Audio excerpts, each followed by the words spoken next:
जिस प्रश्न को सुन करके बाबा थोड़े खिन्न हो गए। क्या खिन्न से हो गए? क्या मैं अपात्र को कहीं कथा तो नहीं सुना रहा हूं? ये योग्य नहीं थे, मैं 7 दिन रह करके कथा तो नहीं, ये गलत मेरे से भूल तो नहीं हुई?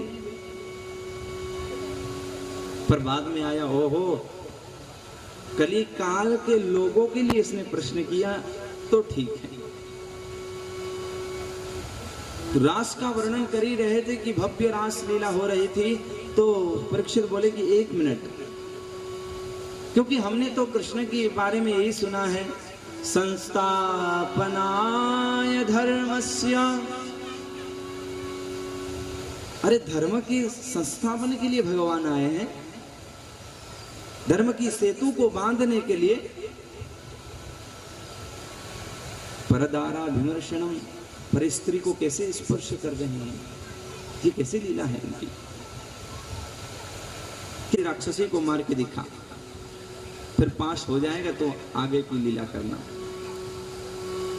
सप्तासुर को जैसे भगवान ने मारे ऐसा करके दिखा, फिर रासलीला कर लेना। अघासुर जैसे बड़े राक्षस का वध करके दिखा। भगवान ने इतने जहर को पान किए थे स्तन में, जानते हो ना? वो कालकूट विष था, एक बूंद ही पी जाना, अगर बचे तो रासलीला कर लेना। इसलिए जो ये लीला है वो केवल श्रवणीय है। श्रवण मंगलम श्रीमदाततं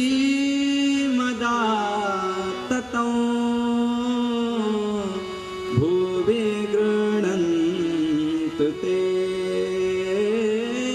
भूरिदा जना। अभी गोपी गीत में श्रवण कर रहे थे। ये श्रवण मंगल है, सुनने के लिए है, सुनने में बड़ा अच्छा लगता है और सुनने पर कल्याण भी व्यक्ति का होता है, पर करने के लिए नहीं है, याद रखना।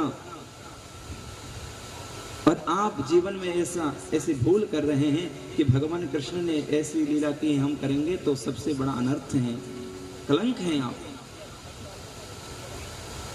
क्योंकि लीला पुरुषोत्तम है, इनकी लीला विचित्र है।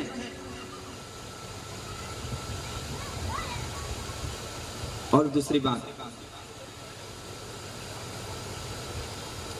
सारी जितनी गोपियां हैं केवल गोपी स्त्री नहीं है। वो कहते हैं कि ये सारी जो गोपी है ना, कहते वेदों के मंत्रों के एक एक मूर्ति मंत्र प्रकट होकर के आए हैं, ऋचाएं प्रकट हो गई हैं, श्लोक प्रकट होकर के आए हैं, ऋषि संत प्रकट होकर के आए हैं। आज पति रूप में पाने के लिए तो क्या रासलीला नहीं करते? इसलिए तो भगवान शब्द का प्रयोग हुआ है। अभी तो हमने रासलीला केवल ऊपर ऊपर से छू करके गए। अगर गंभीर होकर के इस प्रश्न में, इस विषय में हम अगर डूब जाते तो 7 दिन केवल रासलीला प्रसंगों को समझने में आपको लगता। 7 दिन। समरथ कहूँ नहीं दोष गसाई, समरथ कहूँ नहीं, समरथ कहूँ नहीं दोष गसाई, रवि पावक सुरसरी की नाई।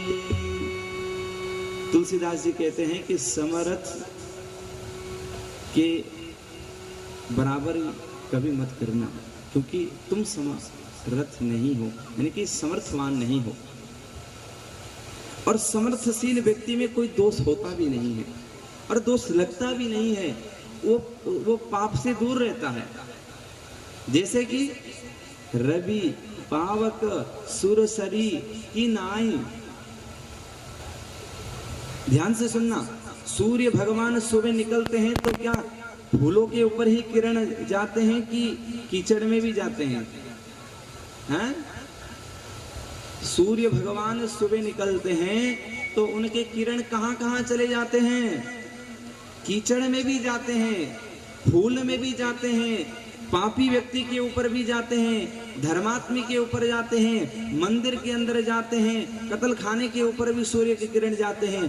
पर कोई कहे कि ये अपवित्र हो गया, तो ऐसा हो सकता है क्या?